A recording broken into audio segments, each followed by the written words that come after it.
George? Okay, yep, good. So without further ado, I will briefly introduce Nick. Actually, probably if you've looked at the European Movement website, you'll find that under the team, Sir Nick is actually the first person there, being the CEO of EMUC, European Movement UK. So I could read verbatim exactly what it says there on the website, but I would like to add just a few other things. I'll highlight the key points which are on the website, namely that he joined European Movement in July 2023 following Anna Bird. Before that, he's been a Liberal Democrat MP for Devon from 1992 to 2015. That's 23 years. And North Devon was the constituency where Jeremy Thorpe was the MP for only 20. So actually, Nick was there longer. It's quite a long time, 23 years in one constituency, but he didn't sit around doing nothing. He served not only his constituents, but he was also in Parliament. He held various posts in several departments. In the Transport Department, Trade and Industry, Health, Culture, Media, Sport, Shadow Secretary of the State for Defence. And of course, coupled with that, he was Minister of State for the Armed Forces from 2010 to 2012. Before, also in Parliament, he sat on 8 committees. The key one for us was on the European Scrutiny Committee. And perhaps he can tell us what that means, scrutinising Europe. He was also on Standards and Privileges, Home Affairs, Independent Parliamentary Standards Authority, Privileges and Standards. Those are the names of the committees on which he served in various roles. Similarly, in the departments, he was there in various roles. At a young age, he was the president of the Students' Union in Middlesex University. Before entering Parliament, he worked for the city consultants in communications and marketing. I can now see why the European Movement have chosen Nick for all I've said so far, but also in those 2 roles. His speciality in drink, which comes up in Wikipedia, around 2015, he was the vice chairman of the all-party group on beer. Interesting. We can talk about Franconian beer later. After leaving Parliament, he was chair of the trustees of the Joseph Rowntree Reform Trust and worked with Global Partners, where he was an advisor on Egypt and Jordan. There we are. There's a lot more to Nick Harvey. So what we're going to now share are his thoughts on the European movement and the way forward, and also, we hope, some comments on our position in Europe at the moment, with Russia doing things over there in the East and the Eastern countries and so on. So can we give, please, a huge welcome to Sir Nick Harvey.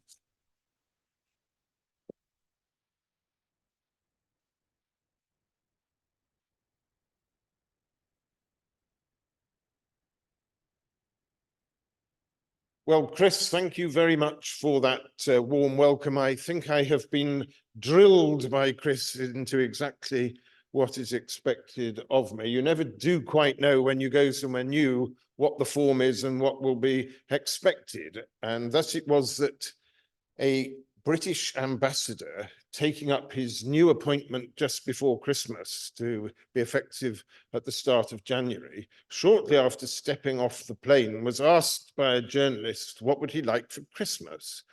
Convinced it was some sort of a trick question and that he must avoid falling into a trap, he said, well, the first sort of modest thing that came into his mind was perhaps just a small box of chocolates.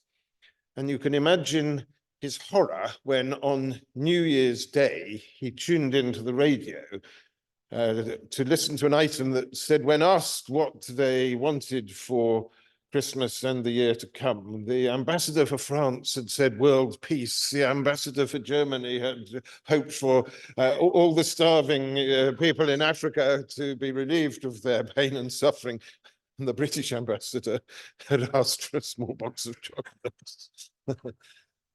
So it is as well to know quite what the pack drill is. Now, I have been asked to come here, and it gives me a great deal of pleasure to do so, on the 75th anniversary of the formation of the European Movement UK chapter.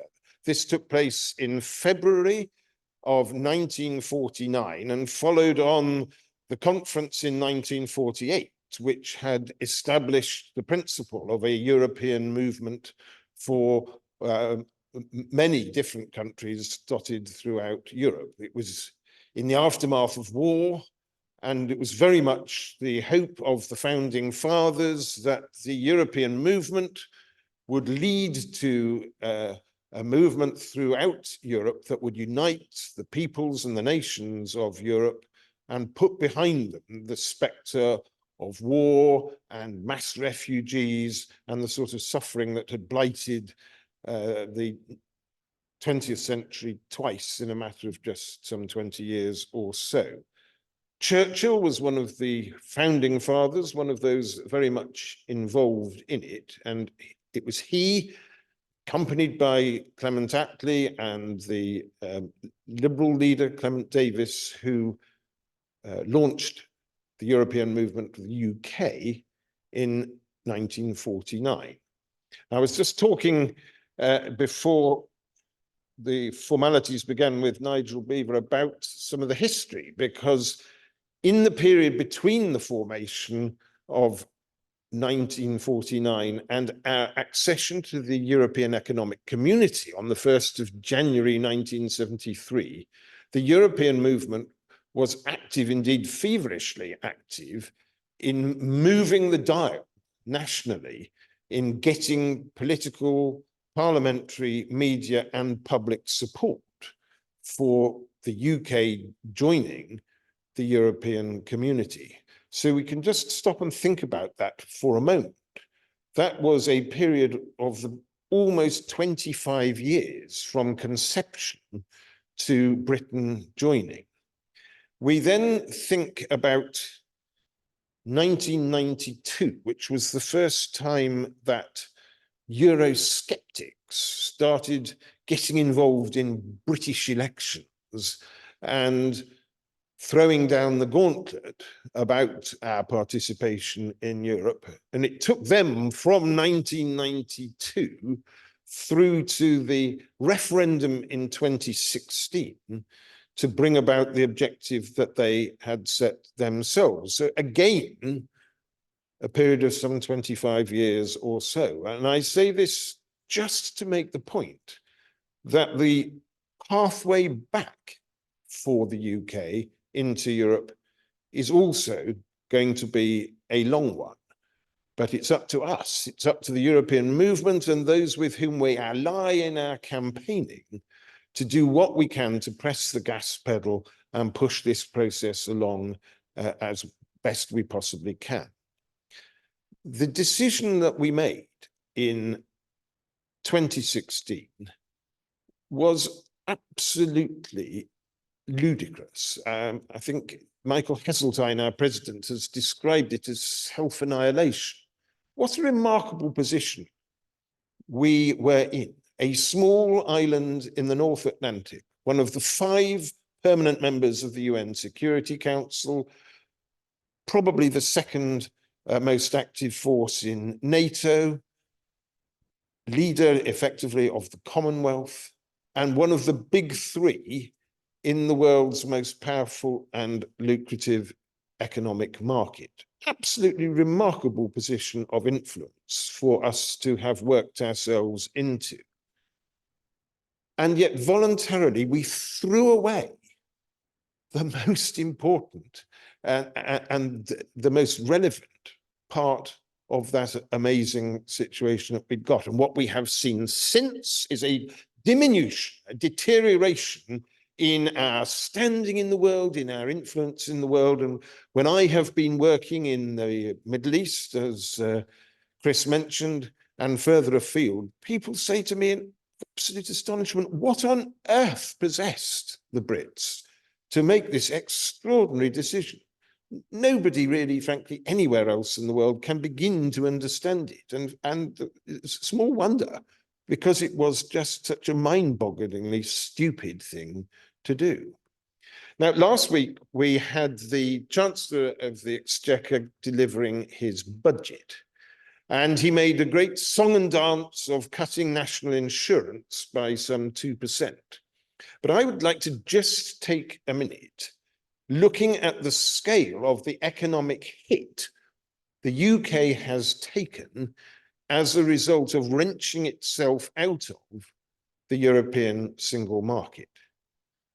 There have been about 6 or 7 really detailed economic studies of what the impact of Brexit has been. And the most cautious and conservative suggest a gap in our GDP of around about 3%. And the more liberal, if you like, have suggested it's more like 5.5%. The average, and there are a couple of really good pieces of work that coalesce at this point, the average at the moment is saying that probably it's about a 4% gap in our GDP. So what does that actually mean in terms of the money? Well, the British economy is somewhere between 2.25 to 2.5 trillion. And so a gap of 4% is just about 100 billion pounds. 100 billion pounds every year as a result of taking ourselves out of the market with which we had the most trade anywhere in the world. Excuse me. Billions, 100 billion pounds a year gap in our GDP. Now let's just stop and reflect that the British Treasury takes about 40% of GDP as taxation into the Treasury coffers. So 100 billion pounds gap in the economy is a 40 billion pounds gap at the Treasury.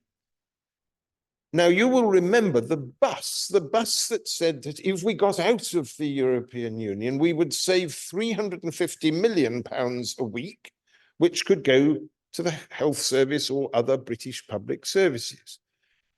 So it's just a little bit instructive to divide that 40 billion pounds black hole in the Treasury's finances by 52.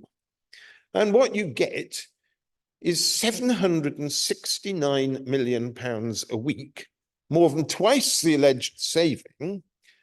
769 million pounds every week. It is costing us, it is costing the Treasury our not being in the European Union. Now, 1 pence on the basic rate of income tax raises somewhere around 6 billion, a little under 6 billion, somewhere between 5.5 and 6. The value of that gap in the Treasury's coffers is just about 7 pence out of the 20% basic income tax rate. So a chancellor could have got up last week had he been able to reverse history and given everybody a 7p tax cut, simply to undo the mischief of Brexit.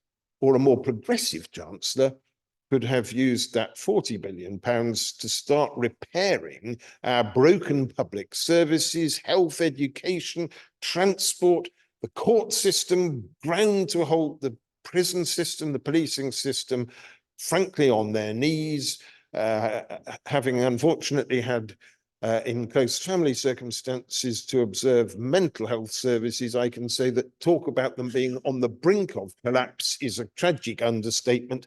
They have collapsed.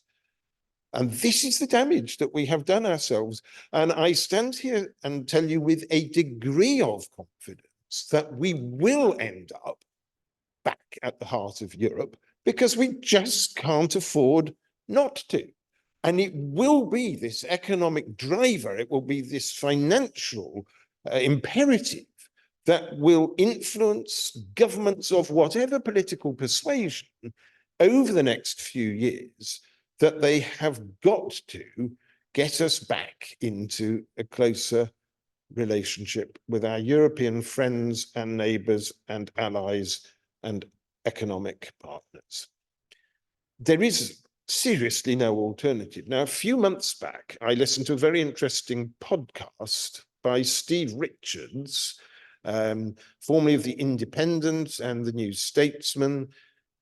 He was asking the question, how is a new Labour government going to fulfill the objective which it has set for itself of making the UK the fastest growing economy in the G7? Now, stand fast that it's a slightly dotty target to set yourself anyway, because it's so reliant on what other people are doing, factors way beyond your control. But just going with the spirit of it a bit, Keir Starmer wants to drive some real meaningful economic growth, and good for him, because that's undoubtedly what we need. Steve Richards asks the question, well, how is he going to do this without breaking some of the other pledges he has also made? So he's saying that they will not put up taxes, they will not borrow more, and he has ruled out, for the time being at least, trying to get back into the European single market. And Steve Richards called in some economists from both the right and the left and discussed with them, how can Starmer and Rachel Reeves achieve growth without breaking some or all of these things?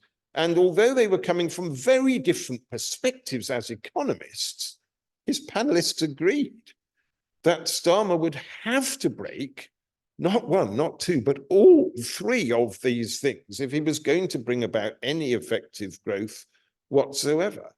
And that's why I'm saying to you that it will be this economic driver, it will be this financial driver that will ultimately be overwhelming for Starmer, for Rachel Reeves, or whomsoever it might be as in the years to come, who are holding these great offices of state. Now, we know there is going to be an election. I don't personally believe that it will be on May the 2nd. I can't see how the Conservatives can plausibly go to the country when they're 20 points behind in the polls, and there may be some slightly better economic news coming down the track over the spring and the summer. Surely they're bound to hang on in the hope that something might turn up, as Mr. McCorber would say, and things might look a little better by the autumn. But he would be very foolish, in my view, as is being rumoured, to hold an election in November, given that the American election is on November the 5th, I believe. I would have thought that Sunak would be keen to get our election over before theirs really got into the final hysterical run-in. So look for a possible election date of maybe the 10th or the 17th of October would be my guess. And when Parliament returns after the summer recess for its completely crazy September 2-week sitting, it returns on the Monday, the 2nd of September. I have a feeling that if they don't decide to have a mini budget that day, that will probably be the day he goes to the palace and asks the king for an election. It's a matter of great disappointment to people of avowedly pro-European conviction that Starmer and the Labour Party haven't had rather more to say about Europe. It's a matter of deep personal regret to me as a Liberal Democrat, and there are other Liberal Democrats in the room, that the party that has long championed Europe hasn't got rather more to say about it at this election. However, if you put yourselves in Keir Starmer's shoes, he is on course to win and on course to win big on the cost of living, the state of public services, and the broken economy. If he reopens the European issue at this point in time, he knows that's a big gamble in the red wall seats that he is determined, obsessively so, to win back, and he can't really win without doing that. So you can understand why, in just raw political terms, he doesn't want to open this can of worms if he thinks he can win by focusing on other things. Similarly, if you put yourself in the shoes of Ed Davey, the Lib Dem leader, the Lib Dems won just 11 seats at the last election. They've currently got 15 because they've gained 4 in by-elections.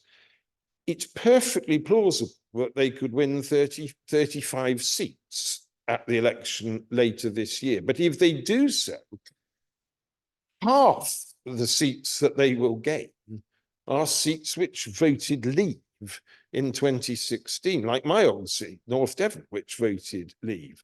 3 of those 4 by-election winners were elected in seats which voted Leave. It's not going to do the 3 of them all that much good if the Lib Dems reopen the European issue either.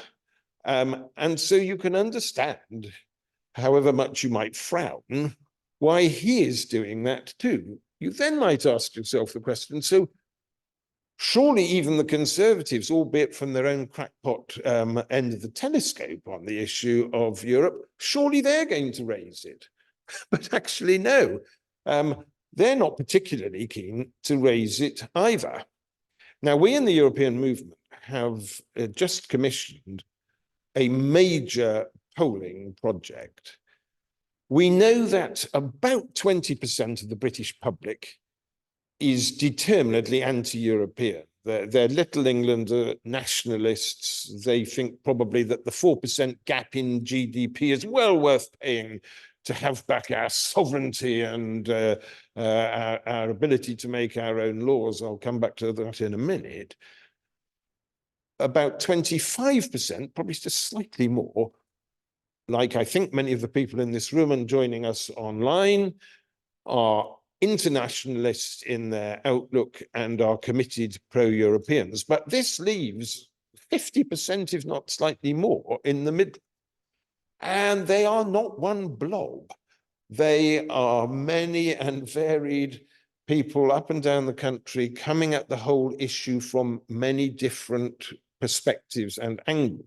And the exercise that we are undertaking at the moment is building a segmentation model where we get to learn more about who this 50% blob are and where they're coming from on the issue, what the things are that they care about. And we'll follow it up at a later stage with a second phase of working out what messages and what lines of argument will appeal to each of these different segments.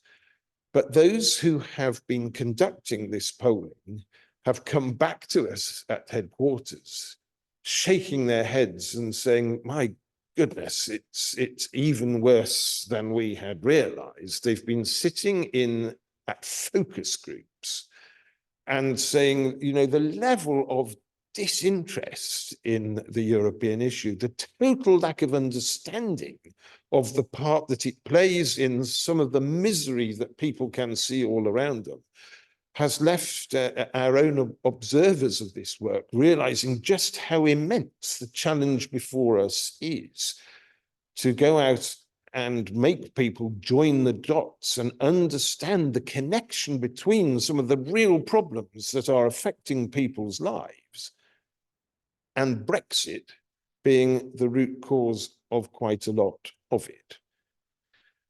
So it is a big task that is ahead of us.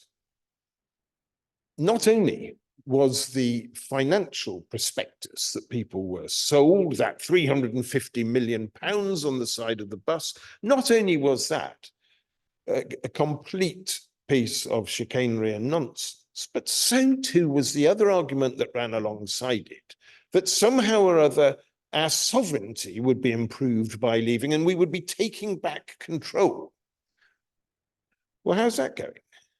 We were going to take back control of our borders, as I remember.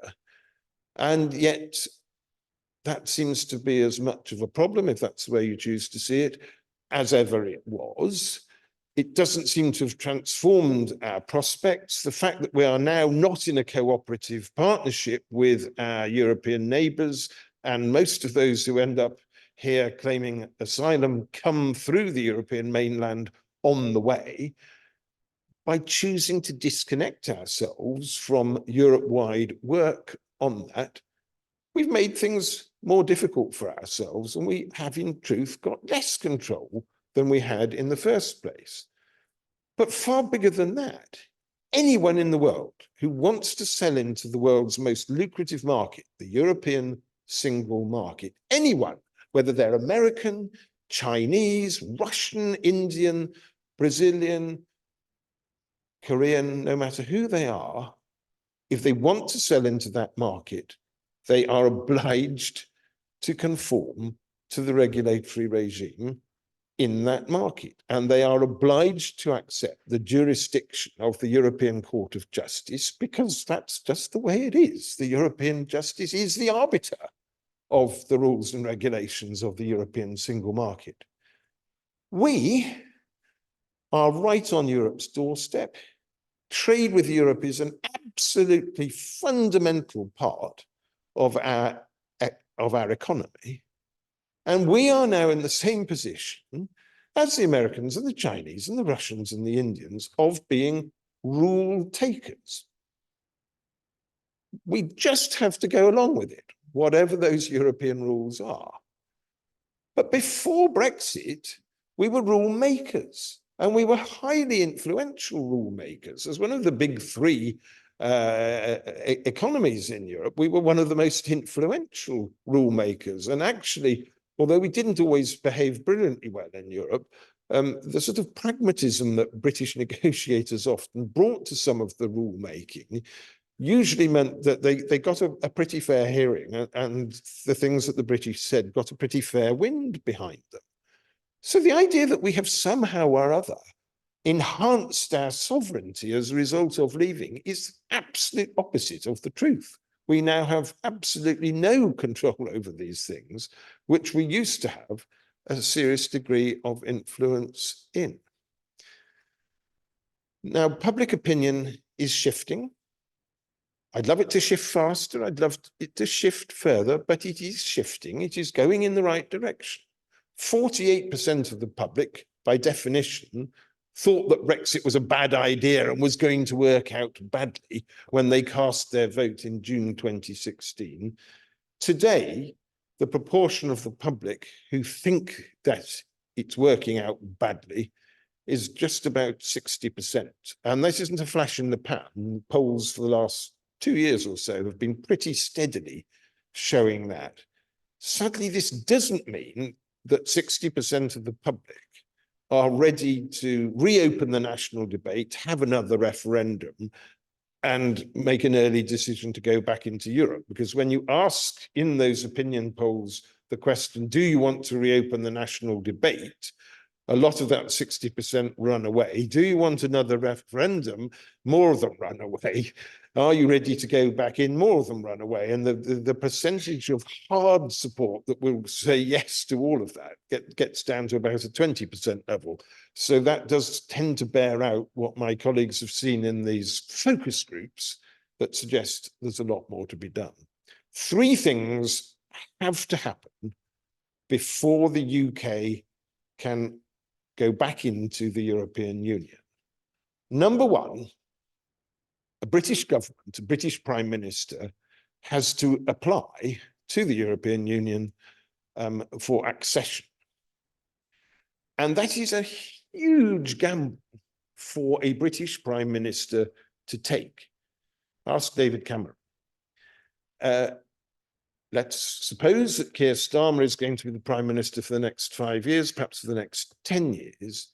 If he is going to apply to Europe for us to accede back to the European Union, he's got to be absolutely certain, firstly, that Europe is going to have us, and secondly, that the public are going to support it in a referendum. Because if he fails on either of those counts, he falls flat on his face and his political career is over. So it is an existential gamble for a British government to apply for accession. Secondly, the European Union have got to readmit us. And I'd like to hope that they probably will, but they could be forgiven if they weren't absolutely enthused about it. We weren't always the best of Europeans. We did have a slight reputation for brandishing a handbag and going about things in a slightly disruptive way and acting as a brake on some of the things that Europe wanted to do. So at the very least, you could understand if the Europeans made us jump through a few hoops before necessarily welcoming us back with open arms. But the other thing, the third thing that has to happen is that the British public has to vote for it in a referendum. There's no legal or constitutional requirement for there to be a referendum, but politically, it's just a fact, because we would never hear the end of it if the British Parliament and government took us back in, but the public didn't get a say. Whether they should have been given a say in 2016 is another matter altogether. The fact of the matter is they were. And if we're ever going to put this issue to bed, there will have to be another referendum on it. And winning it 52-48 the other way is no good to anyone. It's going to have to be far more convincing than that. In 1975, when there was a referendum to confirm our having gone in, that was won 2-1. And that lasted us, the political authority, the mandate from that, lasted us for some 40 years. And there really would have to be a similar situation here. So I'm going to borrow from the late Donald Dewar, who said of Scottish devolution when Labour created the Scottish Parliament in the late 1990s. It is the settled will, he said, of the Scottish people that we desire devolution and our own Parliament. And I think we will have to get to a point where it is clearly and demonstrably the settled will of the British people that they want to go back into and embrace wholeheartedly their alliance with Europe.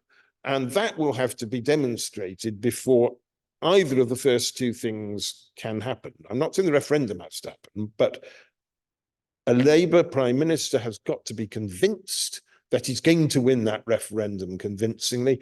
And so has the EU got to be convinced of that too. Because the one thing that will undermine a British application to rejoin the European Union will be if we are still divided on it at home. And if a Labour government applies to rejoin, but a Conservative opposition is still implacably opposed and is saying that at the following election they will take us back out again, we're not going to get in, because the Europeans are not going to want to resume the psychodrama of British membership, in, out, shake it all about.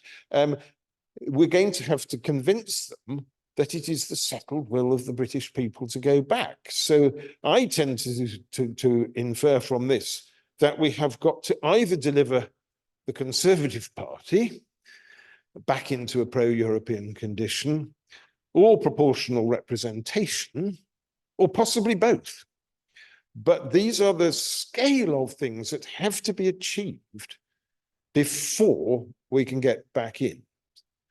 So where does the European movement fit into all of this? Well, the European movement in that period between 1949 and 1973 very much engaged with successive British governments, worked with those British governments, had an ongoing dialogue with them. Yes, the relationship was one of nudging and persuading, but it wasn't one of downright hostility or opposing British governments. It was working with the grain of British governmental politics to get towards this shared goal of joining the European Economic Community. And I think that the European movement has essentially got two challenges in the next few years. The first is to nudge a Labour government to going further and faster than they are showing in opposition any inclination, willingness, or commitment to do. And secondly, we have got to reach that enormous group in the middle of the public and persuade them that their future lies in Europe and that they need to come into the pro-European fold. Neither of those things are to be underestimated, but these are the two challenges ahead for us in the next few years. So the European movement at the moment is running a series of single issue standalone campaigns where we take one at a time different aspects of the damage that Brexit is doing. So we have had campaigns on Horizon, the science programme, and the damage it had done to British science, not being part of that. And that achieved a considerable success. I'm not claiming that the European movement single-handedly achieved this success. It was part of a wider campaign, but success was achieved in the autumn when it was confirmed that Britain will rejoin the Horizon programme. We have a campaign running at the moment called Face the Music, which is looking at the problems that British musicians and performers are facing as they try to tour in mainland Europe. And there are signs that there are beginning to be some more pragmatic and practical discussions about that. I hesitate to proclaim victory on that just yet, but the signs are encouraging and things are going in the right direction. We, in partnership with the Young European Movement, are currently running a campaign, Embrace Erasmus, because not being part of the Erasmus programme, which enables young people, school children, students, youngsters wanting to work abroad, the ability to travel freely into Europe and to pursue their careers and their studies in Europe. This is doing enormous damage, and it's utter stupidity. I mean, this is open to non-European countries. It's not a uniquely EU thing, it's an EU programme, but there's no reason on earth why we shouldn't be part of Erasmus. We've tried to run our own rather unimpressive British version of this called the Turing programme, and all the feedback we're getting from schools and colleges and students is that it's absolutely hopeless. It really doesn't work at all. And it's awful, really, that poor Alan Turing's name has been put to such a derisory bit of nonsense. But this is, again, something that we can and must do and achieve. So in the period between now and the election, we are picking these issues one at a time and trying to get the public in different sectors who are affected by different issues to join the dots and understand what it is that's causing the problem.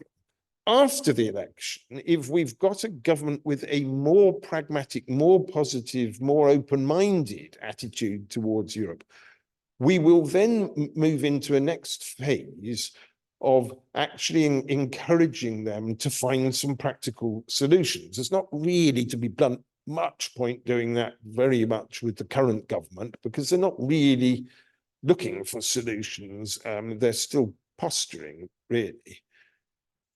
And I hope fervently that as the British public sees a British government sitting down with the Europeans, having a practical and pragmatic solution and finding something that works to the benefits of both, that this will begin to normalize our relationships with Europe once more and make it feel far more comfortable to more and more and more of the public that we are going to get ourselves back into a much closer and more sensible and more positive relationship with them.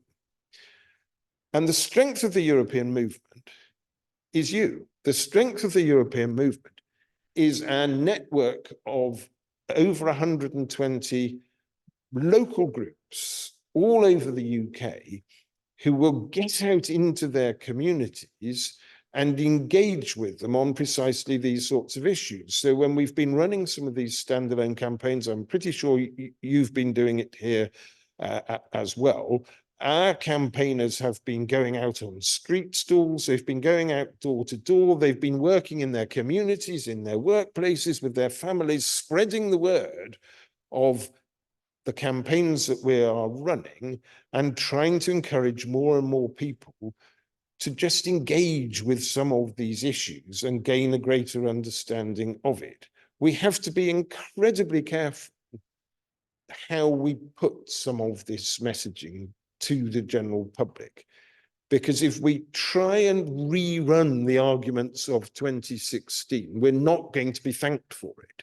If we say to people, you got it all wrong, you're not getting the dialogue off to the best of starts, really. So you have to find other ways of skinning the cat, other ways of getting into dialogue with people across the political spectrum and people of no political view at all, to just try and get them back into a better frame of mind about Europe.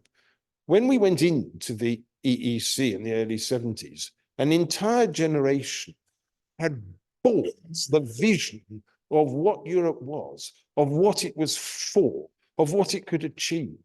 And our mission now is, in the next few years, to go out and sell this again to a new generation of Brits, so that they can understand why, in an increasingly polarized and dangerous world, the closest possible relationship with nations which are our neighbors, but who share our values, our commitment to democracy, to an international rule of law, to human rights, and to alleviating poverty and tackling great global issues like climate change.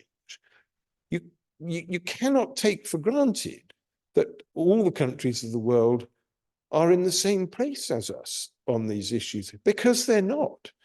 20 years ago, as the accelerator pedal towards globalization was really pushing on, some of us maybe allowed ourselves to believe that we were winning and that there was going to become a global acceptance of a rule-based system, of a market economy, of democracy, of human rights, and so on. The world looks very different today from how it did then. Putin has invaded Ukraine. We have war on the British continent. We have the looming spectre of Donald Trump 2.0, potentially pulling the rug from under Ukraine and giving a totally different complexion to the issue of European security. There are other autocrats in the world who are all beginning to cooperate with each other and resenting the traditional Western domination of things. The Chinese watch with interest to see how much the Russians will get away with in Ukraine, and we don't know what the implications of that are for Taiwan or anywhere else. These are worrying times. And Europe, the continent of Europe, the countries of Europe, maybe have been at fault in the last few decades for focusing on the economic project in Europe and failing to remember that underpinning a strong economy, there has to be strong security. And the Americans are not going to be able to be depended upon to come to our aid in the way that they did in the past. So what are the implications of this for the European Union and for Britain? Well, the European Union to date has, as I described, been a very values-driven club. Now, this changing global security picture is compelling the European Union to look at the the dilemma in a more of a geostrategic manner. If we're seriously going to admit, I say if the European Union is seriously going to admit Ukraine, and I hope they do, and Moldova, and potentially Georgia, and the remaining Balkan states that are applicants at the moment, we need to understand the extent to which we are going and putting our tanks on Putin's lawn. And we're going to have to be willing to defend that. And so this, I think, inevitably brings Britain back into the discussion. The terms on which we left were that there was an offer of an EU-UK defence and security treaty, which Theresa May was very sensible and prudently pushing and promoting, but Boris Johnson would have none of it. Ripped it up, wasn't having anything to do with that.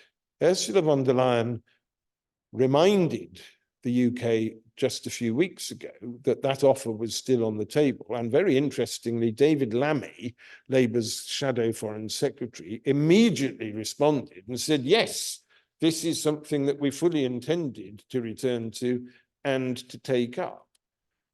Because, you know, Macron and some of these French and German academics who started talking about a looser outer ring in the European Union are onto something. You cannot put Ukraine through the same processes of accession that the other countries who've joined Europe in the last 20 or 30 years went through, or it'll take about 200 years to get them in. I mean, it's going to have to be looked at through a completely different lens. And so a bigger European Union with a hard core in the middle and a softer core around the outside may be something that, at least as a stepping stone, more and more Brits would be willing to sign up to. And it may well be that despite our defences having been run down in recent years, that we've still got something to contribute, and that a willingness to do so and to get around the table with the Europeans might remind us of the value of Europe and Europe of the value of the UK, and begin to open up a wider dialogue. So I personally take some hope that from the misery of what is happening in Ukraine, some good might come of it. I suspect that's probably as much as you'd like to hear from me at the moment. I know you'll have lots of questions, but my message is, please support what we're doing. Please support our campaigns. If you're a member of the Labour Party or the Liberal Democrats and you're a bit fed up that they're not doing more on this issue, well, you know, spend a bit of time when you're not delivering Labour and Liberal leaflets doing some campaigning for the European movement. And together we will begin to get this message out across more and more of the public. We will change those dials. We will begin to show the breadth of public support for going back in that will embolden a future government to apply, and a future European Union set of negotiators to let us back in. I'm absolutely convinced that our destiny lies back at the heart of Europe. I'm sure everybody else is too. And we just have to keep a determined but pragmatic approach to it, a step at a time. And who knows, we may suddenly find we're making better headway than we expected. So thank you for all the work that you're doing. Thank you for flying the flag for the pro-European cause in this part of the world. Please keep it up and evangelize and get more and more people involved and on board. And together, we will find our way back to where we belong, the heart of Europe. So thank you, and please fire away at me with your questions.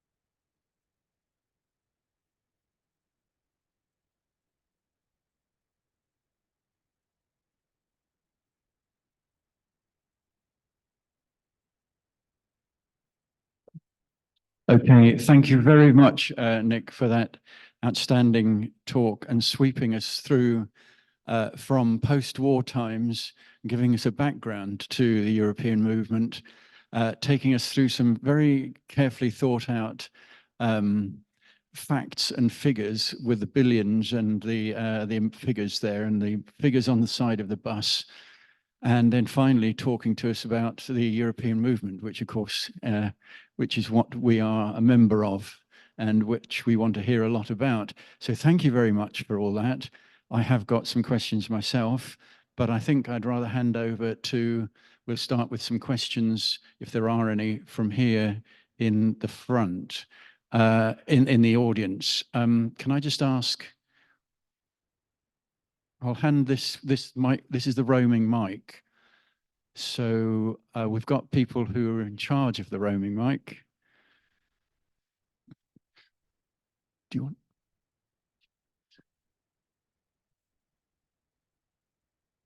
want? Thank you very much for your talk.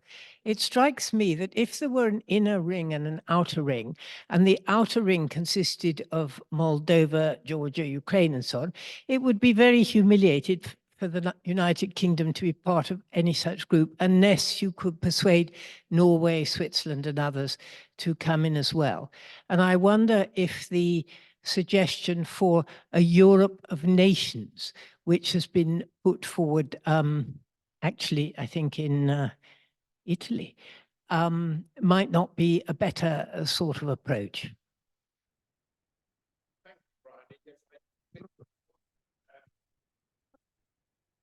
Things that you're mentioning are incompatible because this this sort of community of nations that you're talking about is actually beginning to form up and take shape. And there's every indication that the UK will be part of that. I think you're right, though, if there was simply an inner and an outer ring, that it's debatable quite whether the UK would feel it belonged with that list of new, fairly vulnerable members. But if it was a multi-tiered thing, you know, you've got countries who have never joined the euro, but are perfectly viable and functional members of the single market and or the customs union. You've got others like Turkey who are in the customs union. You know, you begin to see a sort of multi-speed Europe rather than necessarily just a two-speed one. And it's possible then that there's a bit of an a la carte rather than a menu fixe. And I do think it might prove an easier sell to some of the doubters in the British public, but maybe I'm not being optimistic enough, and we will succeed in getting a hole in one and getting ourselves back into an inner ring, which would altogether be a far better outcome.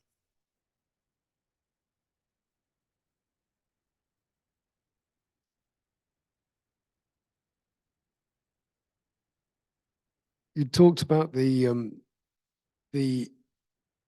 1975 and what mandate that gave. What was the presumably there was a referendum before that to take us into Europe in 73?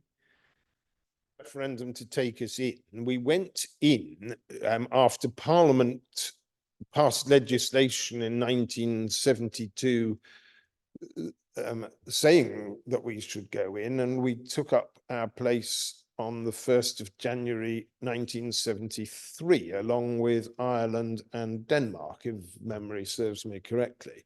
And the Labour Party was split.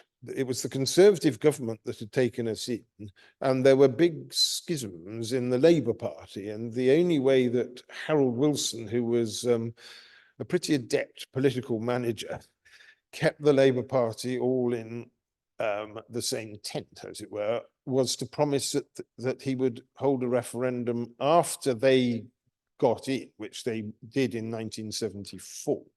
And thus it was in 1975 that there was a referendum essentially to confirm our membership. So there hadn't been one before we went in, but there was this one 2 years after we did so. It's one myself. The EU elections coming up in June suggest that the far right may win many seats. How much of a problem is this for the EU? And how do you think that the British political parties will respond to it? What will their message be? I mean, I think it does seem likely that the far right groupings are going to make headway in the European elections at the beginning of June, and that the new European Parliament will certainly have a centre of gravity considerably to the right of where the outgoing Parliament was. I do think that the institutions of Europe and the Parliament itself are robust enough to take this in their stride and cope with it. But it's worrying to see that far-right groups are prospering, and it's indicative of the polarization which I think is gripping politics in many different parts of the world. And even here, Reform UK, which are essentially a bunch of chancellors, are outpolling the Liberal Democrats at the moment. I don't think they'll win any parliamentary seats, or if they do, it will probably only be one. But in a sense, our first past the post electoral system makes it difficult for new entrants like that to get in. But they're still clocking up quite serious numbers of votes. We've then got the American election coming.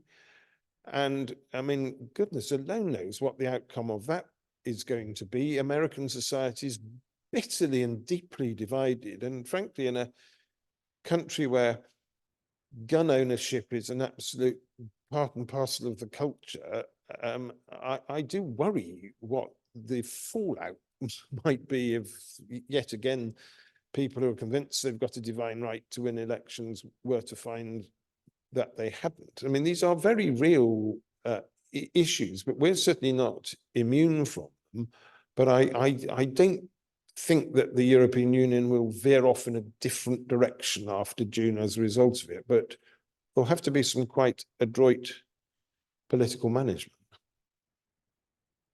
There's a gentleman at the back, I think, has a question.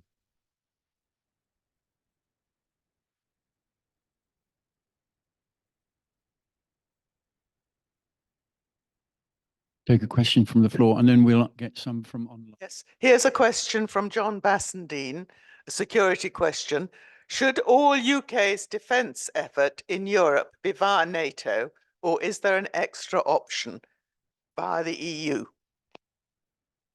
I hope very much that NATO will remain a strong enough alliance that European defence can, for the most part, be organised through NATO. But let's just be clear, we already do have European defence operations that are not conducted through NATO, and the UK has been an active participant in those when we were an EU member.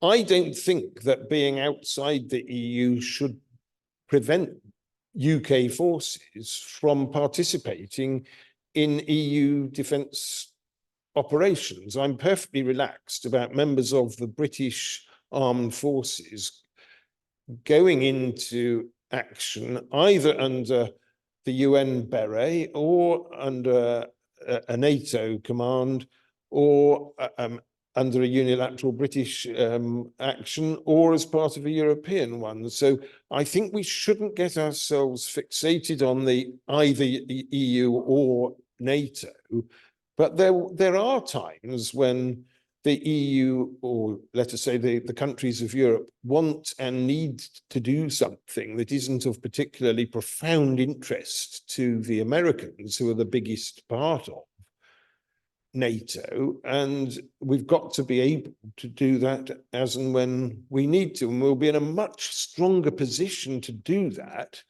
if we start really cooperating and spending more on defence, but working together more tightly and coordinating better, because we have to understand there will be occasions when America will not be there. But it doesn't have to be an either or. It can be horses for courses. On one occasion it's NATO and on another occasion it isn't. The gentleman on the back row was asking. Oh, sorry. I beg your pardon. Hello, hi Nick. Just a question. You kind of talked about a rather depressingly long amount of time before we might get back in the EU, but you didn't mention anything about the single market. I just wondered whether that was a prospect that might be come along sooner than rather later.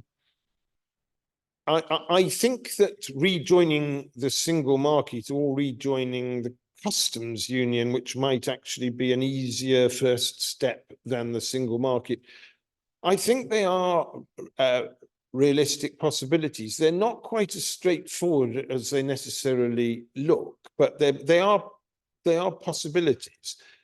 The advantage of let's just look at the customs union first. There is really no downside from a British point of view to going back into the customs union unless you believe this codswallop that we were told in 2016, that glorious trading opportunities were awaiting us around the world, that membership of the EU was somehow preventing us from accessing. I mean, it was self-evidently nonsense. As members of the EU, we'd got trade deals with about 60% of the world, and we were perfectly free to trade with the other 40. We just didn't have the benefit of a deal. The idea that the UK, who hadn't negotiated a trade deal in 40 years, was going to go out and conquer the world was always complete and utter nonsense. The best we've done in most cases is sort of recreate something akin to what we were already enjoying under the EU banner. The EU will be ahead of us in the queue to make deals with that other 40%, and they'll do so from a position of far greater strength. We've made 2 deals, one with Australia and one New Zealand. They're utterly feeble. Even the minister who concluded them, George Eustace, has said since that they were absolutely rotten deals. The Australians and the New Zealanders didn't really want to make deals with us. They were just trying to be helpful, and in the process managed to secure rather better terms for their farmers than we did for ours. So the customs union, I think, is a realistic possibility. The single market brings with it the vexed question of freedom of movement. Personally, I'm absolutely convinced that freedom of movement is a good thing, and I think that the European movement will have to be ready to embrace that and go and try and sell that message to the British public in the next few years. You hear people like Michael Gove saying, oh, we'll have freedom of movement with the Canadians and the New Zealanders. Yes, but I mean, they're not going to come over for a couple of weeks to pick the harvest, are they? And I mean, the great advantage of Europeans working, for example, in our care and hospitality sectors is they came and went. They would come, they would do some work, they would go home again. Others would come back and they would go home again. I mean, it was a perfectly natural thing to do.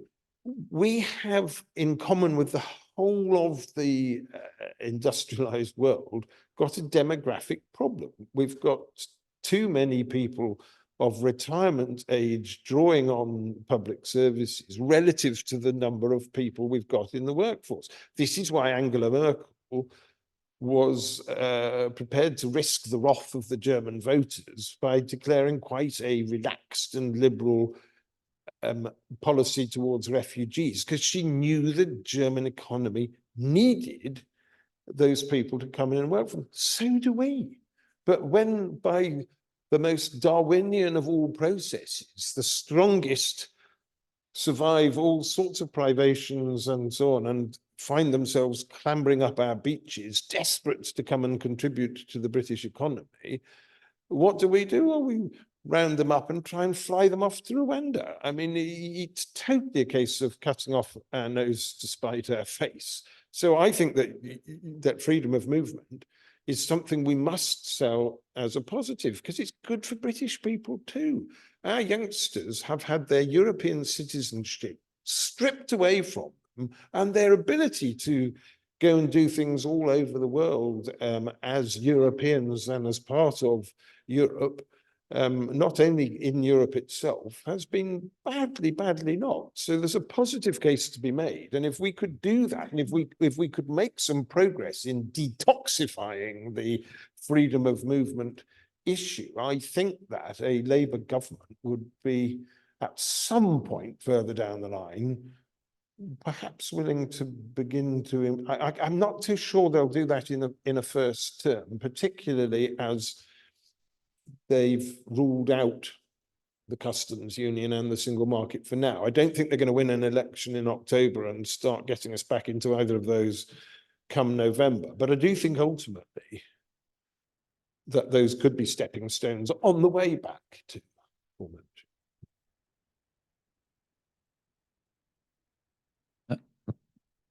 I have a question from the people who had to leave. Their question was, with no offence meant at all, but looking around the audience at the age demographic, his question was, I do apologise, but I count myself part of that almost as well. His question was, what is the European movement doing and what can it do to encourage people to be pro-European, to join the movement? So what is being done for the children and the grandchildren? The Young European Movement is an affiliate organisation, is part of EM UK. They are strong and vibrant. They're running campaigns among the younger age groups. If I can offer a little bit of encouragement, we organised an event at the Conservative Party conference in October in Manchester. We partnered with Bright Blue, which is a moderate centrist conservative grouping. I was horrified on arrival to see that we had booked a large ballroom. I couldn't imagine for the life of me that it was going to be full, and more to the point, if it was, I was picking up a share of the bar bill, so I was moderately concerned on that front too. It was heaving. The room was absolutely rammed. I was the oldest person in the room by some 20 years, I should think, and there was an entire community of younger, very, very moderate, old sort of One Nation style young conservatives, all of whom were profoundly pro-European. And Michael Heseltine, who, as you know, is our president, is much involved in moves with the traditional moderate centre of the Conservative Party to make sure that if there is a civil war in the party after defeat, it isn't one-way traffic. And a lot of the other names that you will remember, Dominic Grieve and David Liddington and David Gork and people, as well as all these youngsters, are going to fight over the entrails of the Conservative Party. And my own view is that we have to create a tent big enough for them to be inside. Younger people, according to all the polling, are by inclination very much more pro-European. And you sort of were apologetic, Chris, and rightly so, about the tenor of the question. But actually, this is one of the reasons why, with each passing year, the numbers improve just slightly, because the younger proportion of the electorate are far more pro-European. I think under 35s, it's about 75% want to rejoin the EU. I mean, it's a very, very encouraging picture. Put it this way, I'd much rather be on our side of that dynamic than the opposite.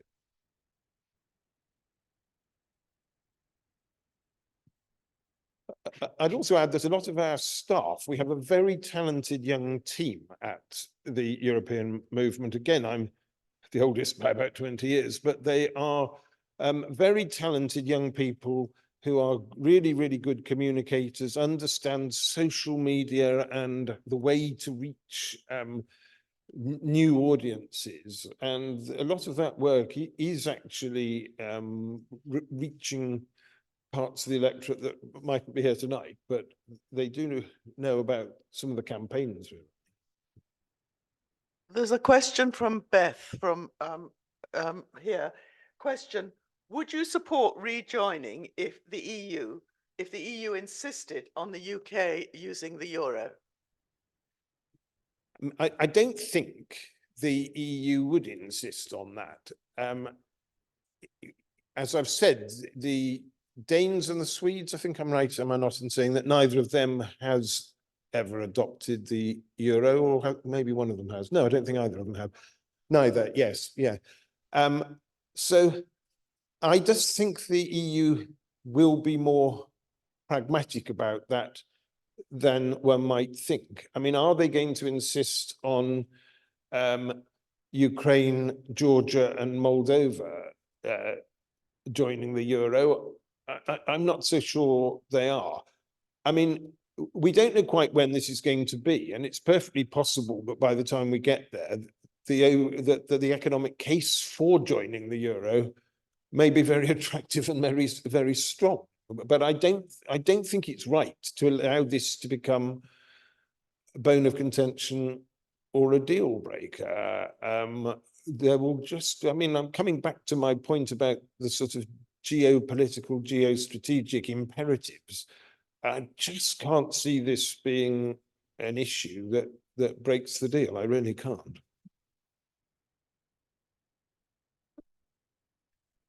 Are there any questions, other questions from the audience here at the moment? In which case, I've got some questions which were written to me beforehand. Two questions. These people are online. One is Peter Barrow of Northeast Surrey for Europe. He's asked some two searching questions. Is an enduring transformation in British culture and attitudes a precondition for the UK to rejoin and lead in the EU? I'll leave it at that first and come back to the second afterwards. Yes, I think it probably is, because I think that where we've got to in terms of our political culture is really a very, very unhealthy place. Appalling things have happened in the last few years that one wouldn't have imagined possible. If you think back to the formation of the European movement, one of the first things that we did and played a part in was the formation of the European Convention on Human Rights, and that led to the establishment of the Court and the Council of Europe behind it. Who could have imagined back then that a British government, a British Conservative government, that had helped draw this uplifting convention together in the aftermath of war, would one day be toying with the idea of reneging on our membership of it and walking out? There is something really quite fundamentally wrong with our political culture at the moment. And I think that part of the shift that I've identified that we will need to make in that middle ground of the public will go hand in hand in trying to rebuild and repair a healthier British culture. And I mean, you know, we think back to the early days of Blair and Cool Britannia and, you know, acting as a force for good in the world and so on. This seems a long time ago now from the rotten state of things that we have got ourselves into now. So yes, we will need to shift very fundamentally, and it's beyond the European movement to achieve that, but we can play a part in it.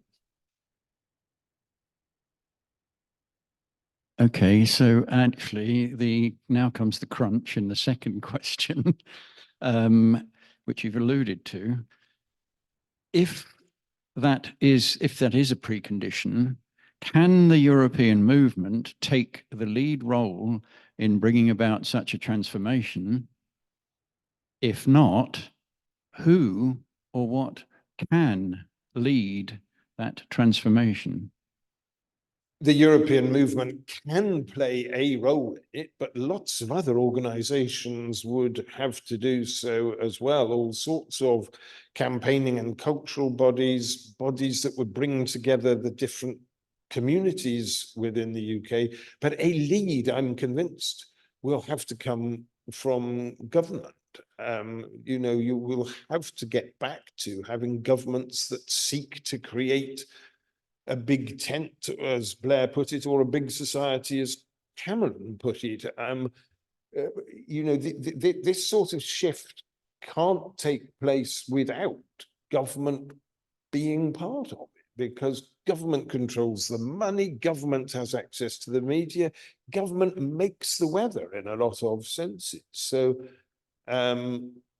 we'll do our bit, but it will require innumerable others to get involved. And I can only see the lead for that really coming from the top. I mean, I think even on the issue of Europe and trying to bring about the shift that I've described this evening, we're only part of even that, because I mean, I believe that to be true to our heritage, we have to work with government, and we have to be unifying and not dividing, and be positive and not be negative, and to look forward and not to look back. But those are several decisions that get us into a certain role, and there are other parts of the wider European battle that will go about their business in a rather different way. So I was chatting before we started with Bryony about the Rejoin EU party. Well, they are going to throw down the gauntlet to some of the traditional political parties at the ballot box. You've got things like the National Rejoin March, which a lot of our members will go along and support. So there are different ways of doing these things. And I think the European movement has a leading role and an important role in that, but we don't hold a monopoly on this. And there are other organizations that will be part of the battle. Ian Delaford, I'm just going to read the last part of your question. Ian's saying there's been little attention to persuading the public that the EU and its concepts are good. Should we not be focusing on speaking well of the EU wherever possible? Yes, we should. And, you know, there are people like Nigel Farage and others who just knock the EU day in, day out and say, you know, it's going to collapse, it's corrupt and so on. The EU is in good health, actually. The EU is doing well, and certainly in the aftermath of Putin's invasion of Ukraine, there has been a new sense of resolve and action and purpose in the EU that has been very, very welcome.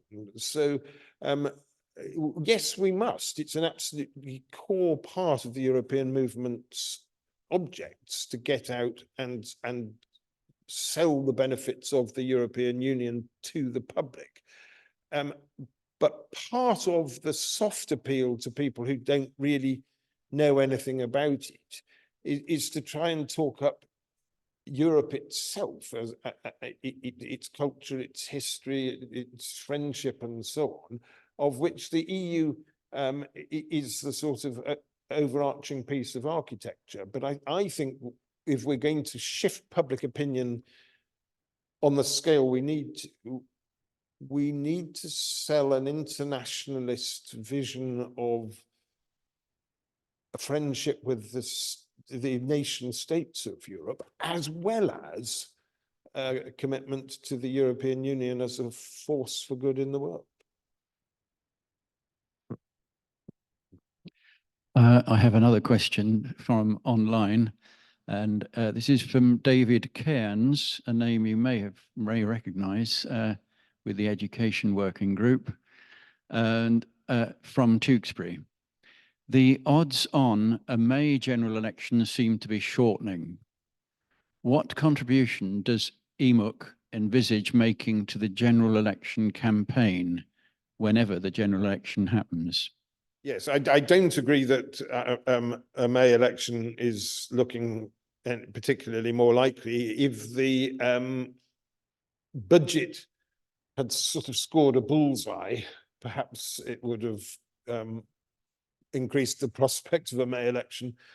But it was a bit of a damp squib and doesn't look to me to have done it. I mean, I did wonder whether the Tories would implode and you would end up with a May election. But I think if they were going to do so, it would have been over the Rwanda issue, and they did actually get that through the Commons. So who knows? I mean, Sunak's political career will be over after the election. There's no way back for him after that. He's still got his green card. He can go and live in California and pursue all sorts of things for the rest of his life. If he gets to a point where he's had enough of the likes of Mark Francois and Jacob Rees-Mogg, he could just pull the plug on them, I suppose. What is EMUC going to do in the election? We are going to ask our members up and down the country to go out and give the whole European issue an airing in their constituencies at the election.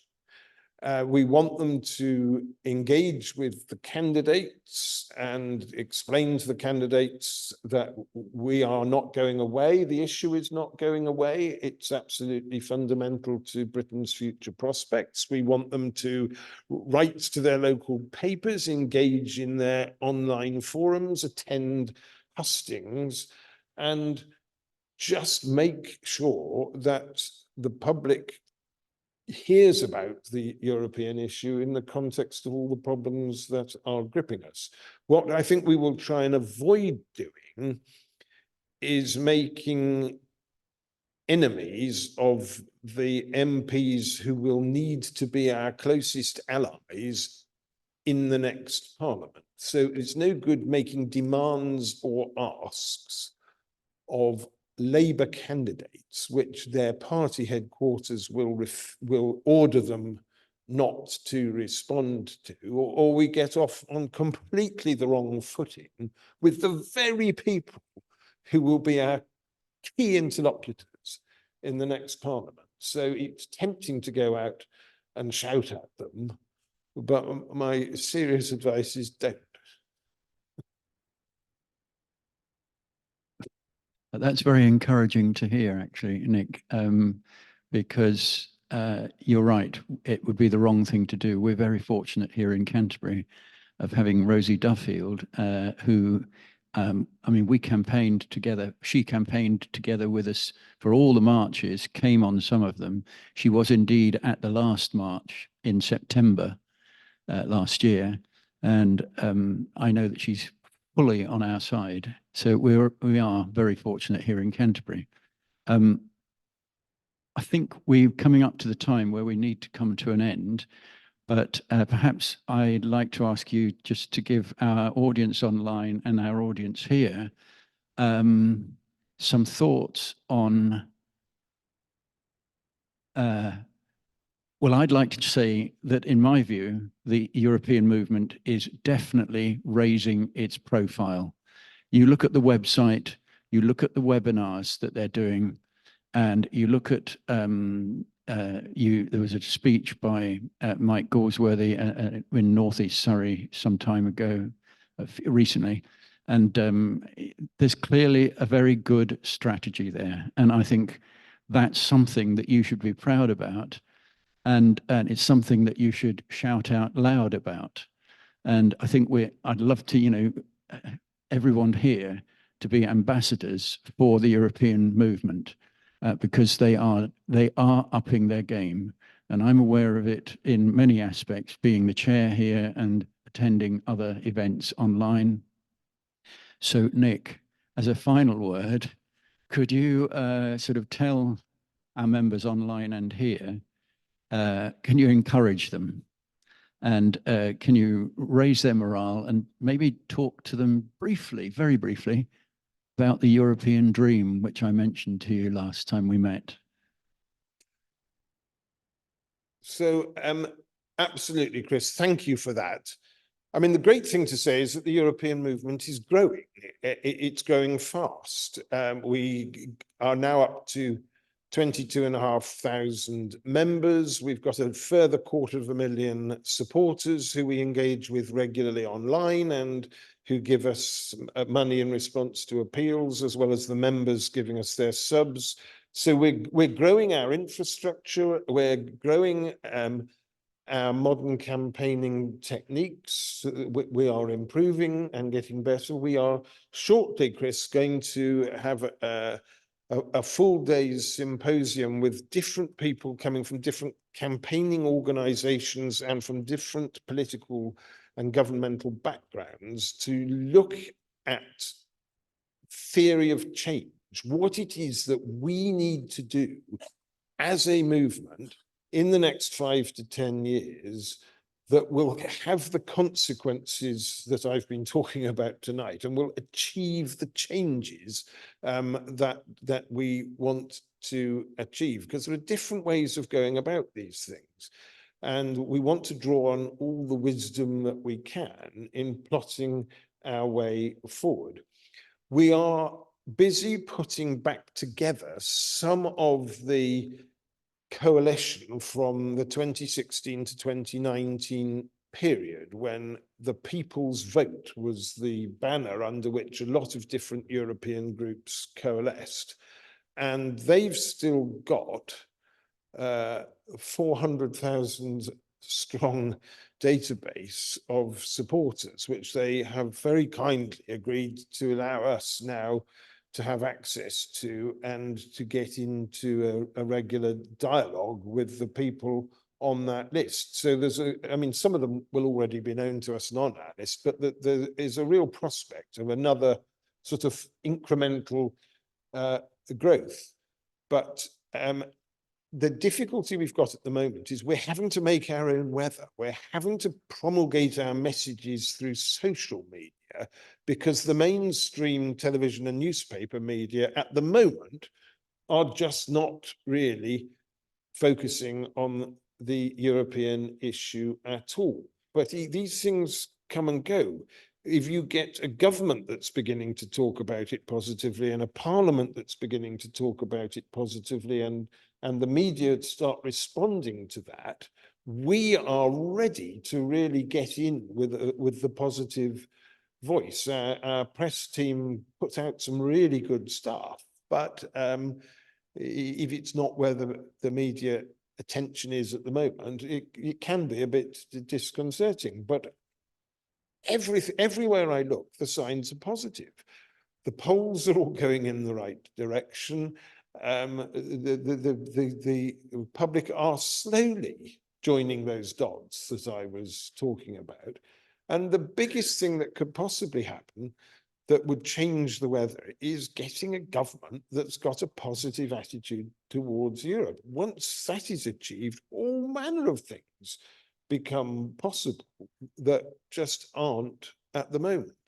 You know, some of the original Brexit cheerleaders think the reason it hasn't worked out very well is it hasn't been done full-bloodedly enough, as if the ridiculous terms that Boris Johnson and David Frost negotiated just weren't extreme enough. And then you get others who say, oh yes, well, it hasn't worked out very well so far, but it will in the long run. Well, those economic studies that I talked to you about earlier show exactly the opposite.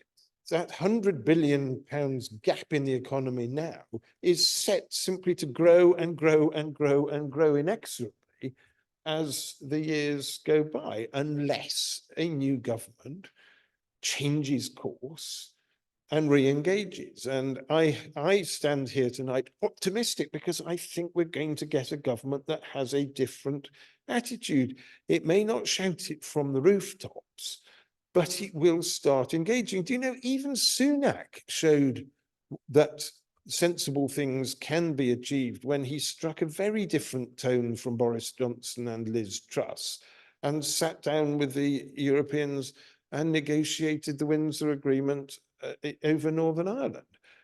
I mean, I think we could all take encouragement from that. It just showed that if you're prepared to be sensible, you can achieve things. So we've got a huge opportunity. We've got an election, the prospect of a new government, a growing movement, the polls going in the right direction, youngsters on our side.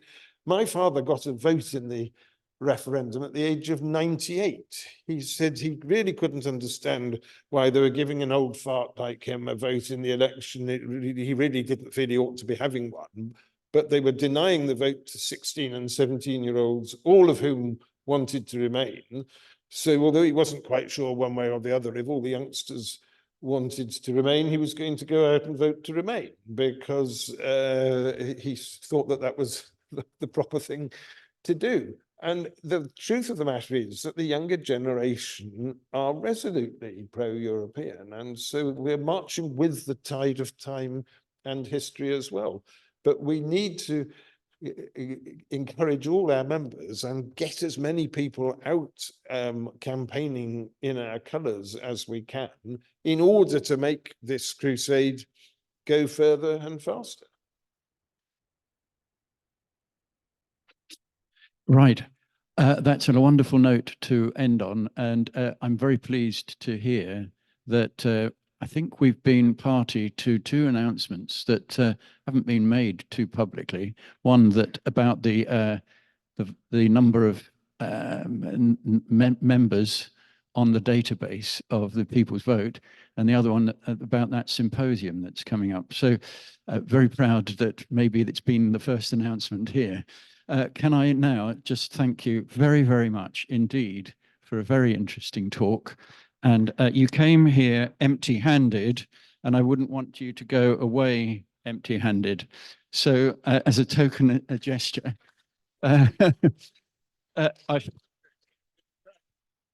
we in the European movement, It's not even a small box of chocolates, thank goodness. Perfect. Thank you very much indeed. That's really kind. Thank you. just a few notices. Thank you, Nick. And we'll be adjourning quite soon to the restaurant. Some notices. Charlotte's going to be very to the point. Yes, thank you. Yes, Nick mentioned that our press does not cover pro-European stories. We do in Kent and Surrey bylines. I'm editor-in-chief. Please send in your pro-European stories. And also, if you're very engaged in local issues in Kent and Surrey, we have a lot of those stories. And please read us and tell other people about us. We think we don't get enough readership in Kent. So please dive in, enjoy what you find there, and tell your friends about Kent and Surrey bylines. The second thing is to point out that we've launched a petition. This is Chris, in the name of East Kent for Europe. Last week's Brexit Watch from the European movement had a link to the European Scrutiny Committee in Westminster that took evidence of what is going to happen in Dover when the European Union introduces the EES border system, which involves fingerprints and live photographs. Do click on that link and just listen to what the ferry operators and the lorry operators are saying about that. So we've launched a petition on Change asking UK government to negotiate with the French about that. We hope that the national movement will also help with getting more people to sign that. But if we can get 100,000 on that, it will make an impact. The other thing is about Eurostar not stopping in Ashford. I did make an announcement about that last year. We have been exploring it through the year, wondering whether, for instance, javelins even could be put through the tunnel. We haven't made much headway with that. What we have done is made stronger links with the activists in Calais, who are also keen that some of their local trains could perhaps be diverted through the tunnel. But there are enormous obstacles. But what we have done in the course of that is made friends in Calais. And we've noticed that the anniversary of the opening of the Channel Tunnel is the 30-year anniversary, comes up on May the 6th this year. And so in order to make sure that that story is well covered, both locally and nationally, on both sides of the channel, we are planning reciprocal trips using coaches going through the tunnel. And this actually is part, we hope, of people in Kent using a coach more often to go and enjoy some of the attractions that are in northern France. The people of Calais don't like the fact that the Brits come and they just drive straight through Calais. There's lots to do and see in northern France. And we think that we can offer Kent hospitality to a group coming across from Calais on May the 4th. Richard here is getting ready in Sandwich, we hope, to welcome them. We will need to fill a coach if we're going over to Calais on May the 6th. So please notice when we start advertising that, and please start booking your tickets. We need at least 50 people to go and do photogenic things to show the attractions of northern France on May the 6th. Thank you.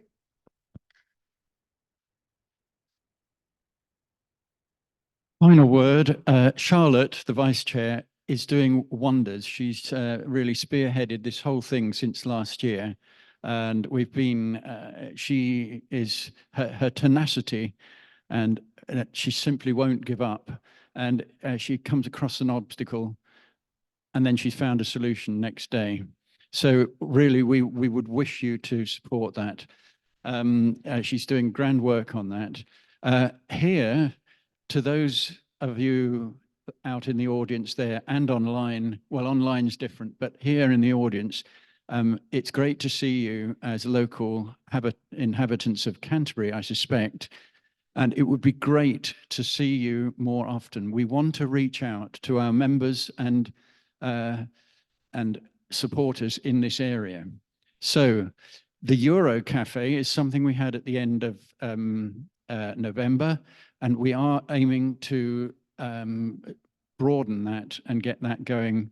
And someone here, Jane in the middle, is sort of taking responsibility for the Euro Cafe Canterbury. So please, when you get the announcement, whenever you get a message, a mail shot, it's done through Nation Builder, which is run by the European Movement, and it's me who sends those. So please let me know also that you're getting too many or too few. Thank you very, very much for coming along this evening. It's been great to meet and see some faces that we've never seen before. Please do come and join us in future events. Thank you very much for everybody that's been here, and thank you above all to Stephanie and to James for coming along, and particularly to Sir Nick Harvey, who gave of his time to come down from London. Thank you.